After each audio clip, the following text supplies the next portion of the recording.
저희에게 주신 말씀은 누가복음 11장 1절에서 8절까지의 말씀입니다. 신약 누가복음 11장 1절에서 8절까지의 말씀입니다. 이는 살아계신 하나님의 말씀입니다. 함께 받들어 읽겠습니다. 예수께서 한 곳에서 기도하시고 마치심에 제자 중 하나가 여짜오되 주여, 요한이 자기 제자들에게 기도를 가르친 것 같이 우리에게도 가르쳐 주옵소서. 예수께서 이르시되 너희는 기도할 때에 이렇게 하라. 아버지여, 이름이 거룩히 여김을 받으시오며 나라가 임하시오며 우리에게 날마다 일용할 양식을 주시옵고 우리가 우리에게 죄 지은 모든 사람을 용서하오니 우리 죄도 사하여 주시옵고 우리를 시험에 들게 하지 마시옵소서 하라. 또 이르시되 너희 중에 누가 벗이 있는데 밤중에 그에게 가서 말하기를 벗이여, 떡 세 덩이를 내게 구워달라. 내 벗이 여행 중에 내게 왔으나 내가 먹을 것이 없노라 하면 그가 안에서 대답하여 이르되 나를 괴롭게 하지 말라. 문이 이미 닫혔고 아이들이 나와 함께 침실에 누웠으니 일어나 내게 줄 수가 없노라 하겠느냐. 내가 너희에게 말하노니 비록 벗됨으로 인하여서는 일어나서 주지 아니할지라도 그 간청함을 인하여 일어나 그 요구대로 주리라. 아멘. 누가복음 11장 1절에서 8절뿐만 아니라 13절까지는요, 기도에 대해 예수님께서 알려주시는 본문입니다. 본문에 기록된 내용을 크게 세 부분으로 나눠 볼 수 있는데요. 먼저는 주의 기도, 주기도문이고, 그리고 두 번째는 간청하는 친구에 대한 내용입니다. 그리고 마지막은 가장 좋은 것을 주시는 응답하시는 것에 대한 내용이 담겨져 있습니다. 그 어느 것 하나 중요치 않은 것이 없는 본문이지만 각 주제별로 준비를 했을 시 오늘 제가 설교하는 분량과는 다르게 이 분량이 너무나 적기 때문에 오늘은 특별히 5절에서 8절까지의 내용만을 집중해서 살펴보려고 합니다. 특별히 주의 기도는요, 하반기 명성 신앙 강좌를 통하여 4주에 걸쳐서 배울 수 있습니다. 그러니 많은 관심 가져주시고 신청해 주시면 감사하겠습니다. 오늘은 뒷부분에 나오는 간청하는 친구에 대한 내용, 이 부분을 살펴보며 주님께서 오늘 우리에게 알려주시는 기도에 대해서 한번 살펴보길 원합니다. 우리가 가진 성경에 나오는 복음서는 총 4권입니다. 마태, 마가, 누가, 요한, 이렇게 4권이죠. 각 복음서별로 주제와 신학이 조금씩 다르다는 것을 성경을 한 번쯤이라도 읽어보셨던 분들은 아마도 이해하실 겁니다. 예를 들어 마태복음은요, 유대인들을 대상으로 쓰여진 복음서입니다. 그래서 첫 시작이 족보로 시작하고 있죠. 아브라함과 다윗의 자손 예수 그리스도의 계보라. 이 족보를 유대인들이 보게 되면 어떤 내용을 언급하려고 하는구나 라는 것을 이해할 수 있을 겁니다. 그런데 오늘 우리가 읽어보고 있는 이 누가복음은요, 마태복음과는 좀 다릅니다. 대표적으로 누가복음에는 여성이나 아이 또는 이 어려움에 처한 사람 등 약자로 대표되는 사람들에 대한 내용이 참 많이 등장하는 복음서입니다. 누가복음 1장에 기록된 마리아의 찬가를 통해서 이 복음서가 어떤 내용을 담고 있구나라고 우리는 예상해 볼 수 있습니다. 누가복음에 대해 아주 간단하게 정리해 보면 이렇습니다. 구약에서부터 흐르는 고아와 과부와 객으로 대표되는 약자를 향한 하나님의 사랑이 담겨져 있는 복음서다라고 정리해 볼 수 있을 겁니다. 이런 누가복음에 대한 이해를 가지고 오늘의 본문에 좀 집중해 보고자 합니다. 오늘의 본문 누가복음 11장은요, 누가복음 전체를 세부적으로 분류했을 때 예수님께서 예루살렘으로 향하는 길에 담겨져 있는 부분이라 할 수 있습니다. 이 예수님께서 예루살렘으로 향하는 길이 담겨져 있는 내용은 누가복음 9장 51절부터 19장 27절까지 상당히 많은 분량이 할애되어 있습니다. 예수님께서 십자가의 죽음으로 향하는 길에 담겨진 사건들이나 어록들이 담겨져 있는 부분이 바로 이 지점입니다. 오늘의 본문은 바로 이 지점에 속해 있습니다. 그래서 단순히 11장 한 장만 보게 되면 어렴풋이 이해가 잘 되지 않는 경우가 있지만 앞뒤 문맥을 살펴보게 될 시 예수님께서 왜 이 말씀을 하셨구나 우리는 이해해 볼 수가 있게 됩니다. 오늘의 본문 이전에 기록된 누가복음 10장 25절에서 37절은요 우리가 익히 잘 아는 선한 사마리아인에 대한 비유입니다. 예루살렘에서 한 사람이 여리고로 내려가다가 강도를 만나게 되죠. 그래서 죽게 되었습니다. 근데 지나가던 제사장과 레위인은 그를 지나쳐 갔지만 어떤 사마리아 사람은 그를 불쌍히 여겨 치료해주고 주막으로 데리고 가서 돌봐줬을 뿐만 아니라 돈을 주어 보살피는 이야기를 담고 있습니다. 여기서 우리가 기억해야 할 것이 그러나 한 가지 있습니다. 복음서가 기록될 당시뿐만 아니라 그 이전부터 사마리아인에 대한 평판이 좋지 않았다는 것입니다. 유대인에게 있어서 이 사마리아 사람들은요 상종하지 못할 사람들이었습니다. 혈통을 중시 여겼던 그들은요 아수르에 의해 혼혈 정책으로 태어난 이 사람들을 혐오했습니다. 그들이 모여 살던 사마리아 또한 좋아할 리가 없었지요. 그래서 이스라엘 사람들은 지역을 이동할 때에 사마리아를 가로질러 가면 빠름에도 불구하고 그들을 싫어하기에 우애하기도 했습니다. 그런데 예수님의 비유에서 그런 사마리아인이 어려움에 놓인 사람들을 돌보는 이야기를 비유를 통해서 전했던 겁니다. 이 비유를 들었던 사람들 아마 굉장히 불편했을 겁니다. 그런데 이 비유를 통해 주님은 우리에게 무슨 말씀을 전하고자 하셨을까요? 아마도 이런 내용이었을 겁니다. 누가 너의 이웃이냐? 이웃을 향해 어떻게 나아갈 것이냐? 이런 내용을 아마 주님께서 말씀하고자 하셨을 겁니다. 레위기 19장 18절에는 이런 내용이 기록되어 있습니다. 원수를 갚지 말며 동포를 원망하지 말며 내 이웃 사랑하기를 내 자신과 같이 사랑하라. 나는 여호와이니라. 또한 33절에서 34절 이렇게 기록하고 있습니다. 거류민이 너희의 땅에 거류하며 함께 있거든 너희는 그를 학대하지 말고 너희와 함께 있는 너희 중에서 나은 자 같이 여기며 자기같이 사랑하라. 너희도 애굽 땅에서 거류민이 되었느니라.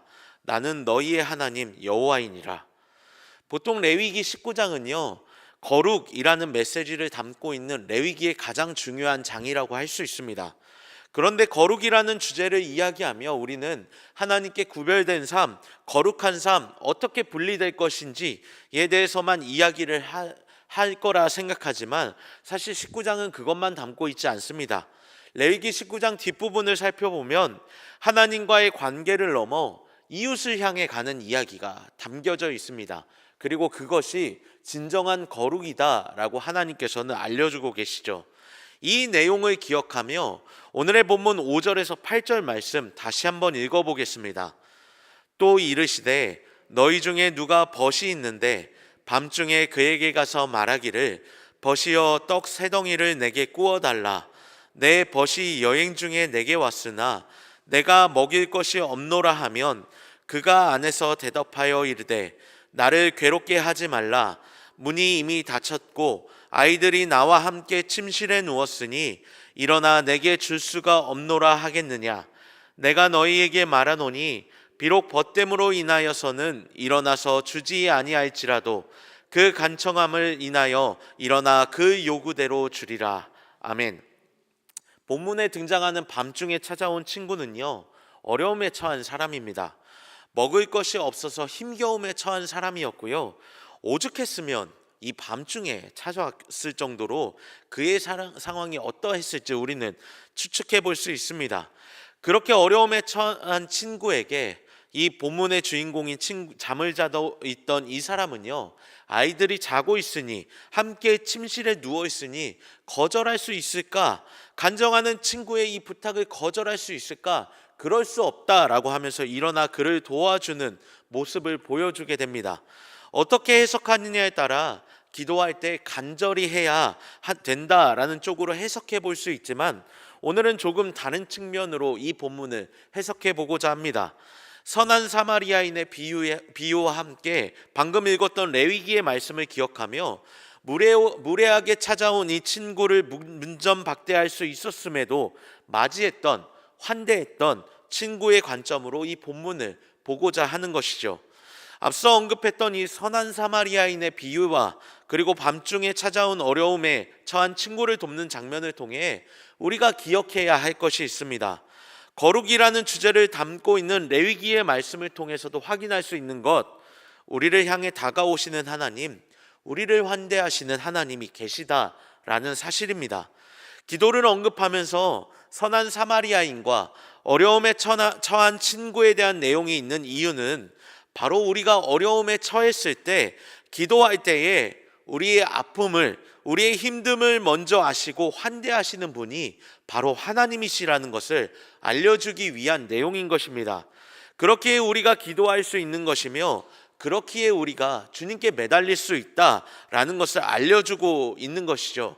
그래서 본문의 시작, 11장 전체의 시작에서 예수님께서 이렇게 기도를 시작하라고 알려주고 계십니다. 아버지여, 나와 동떨어진 어떤 존재가 아니라 나를 향해 손을 내미시는 하나님, 그분이 바로 우리의 아버지 되심을 알려주고 계신 것입니다. 구약에서는 하나님을 가리켜 직접 아빠 혹은 아버지라고 부르는 경우가 거의 없습니다. 그런데 예수님은요, 자신이 하나님을 직접 아빠라고 불렀을 뿐만 아니라 제자들로 하여금, 우리들로 하여금 아빠라고, 아버지라고 부르라고 하나님과의 관계성 속으로 초대하고 있는 것입니다. 하나님과 깨어졌던 관계의 회복뿐만 아니라 더욱더 친밀한 관계를 뜻하는 것이죠. 사랑하는 성도 여러분, 하나님께서 우리를 향해 먼저 찾아오셨음을 기억하시길 바랍니다. 우리의 아픔이나 어려움, 고통의 순간을 외면치 않으시고 가장 가까운 이웃이 되어 주시며 나와 주시는 분, 그분이 우리의 아버지 되신 하나님임을 기억하시길 바랍니다. 그러니 여러분, 그런 주님께 기도하며 나아갈 수 있는 이 새벽의 자리 되시길 바랍니다. 여러분의 선한 이웃 되신 하나님께서, 우리의 아버지 되신 아빠 되신 하나님께서 저와 여러분들을 먼저 환대해 주시며 우리 모두의 기도에 응답해 주실 것입니다. 계속해서 누가복음 10장 38절에서 42절에는요, 마리아와 마르다에 대한 이야기가 담겨져 있습니다. 예수님께서 마리아와 마르다의 자매의 집에 잠시 쉬셨는데 그때 발생한 내용이 기록되어 있죠. 내용은 이렇습니다. 예수님께서 한 마을에 들어가셨을 때 마르다가 예수님을 보고 자신의 집에 영접하게 됩니다. 그리고 예수님을 섬기는 장면이 나옵니다. 본문에 보면 준비하는 일이 많았다라고 기록하고 있는 이 부분은 헬라어로 봉사하다, 섬기다라는 단어 디아코니아가 기록되어 있습니다. 마리아는 그런 마르다와는 다르게, 그렇게 열심히 섬겼던 마르다와는 다르게 예수님 발치에 앉아서 주님의 말씀을 듣고 있었습니다. 그 모습을 보고 화가 난 마르다를 향해 주님께서는 이렇게 말씀하시죠. 한 가지만으로 족하다고, 마리아가 좋은 편을 택하였다고 이런 이야기를 하십니다. 물론 예수님께서 마르다가 그의 많은 일에 대해 근심하면서 마리아가 돕지 않는 것에 대해 분노하고 있음을, 근심하고 있음을, 화를 내고 있음을 질책하고 계시지만, 그렇다고 해서 예수님이 이 마르다의 섬김과 환대를 깎아내리는 것은 절대 아니었습니다. 누가복음에서 마르다의 섬김은요, 앞서 언급했던 선한 사마리아인의 행동과 연결이 되고 있습니다.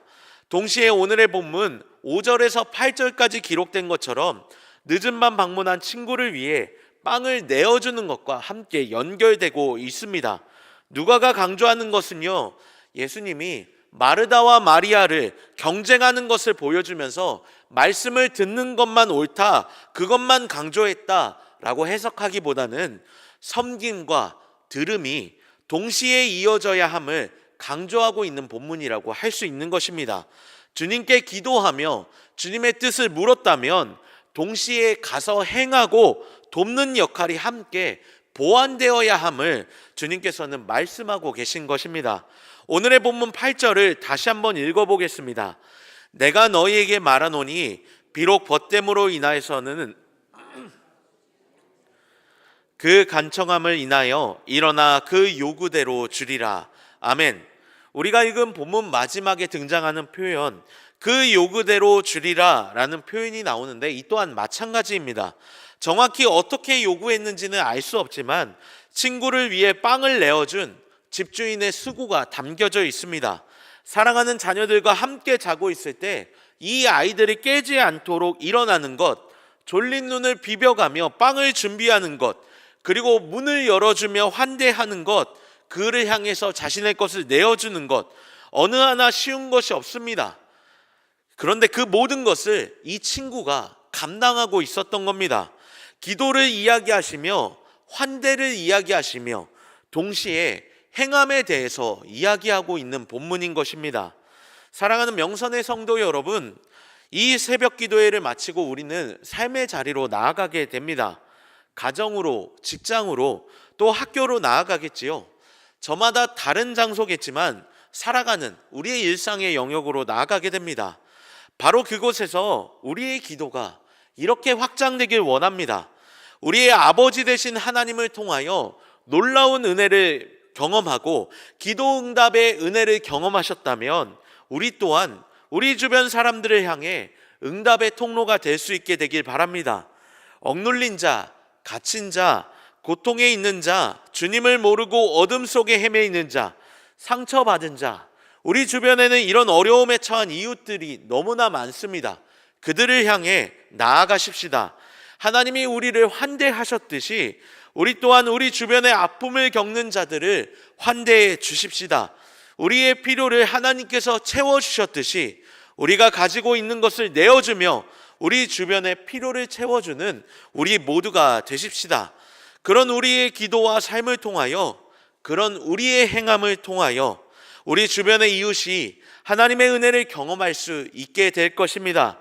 바라기는 오늘 하루 주님께 나아갈 때 기도 응답의 은혜와 응답의 통로 되시길 주님의 이름으로 축복합니다. 주신 말씀 기억하며 찬송가 321장 함께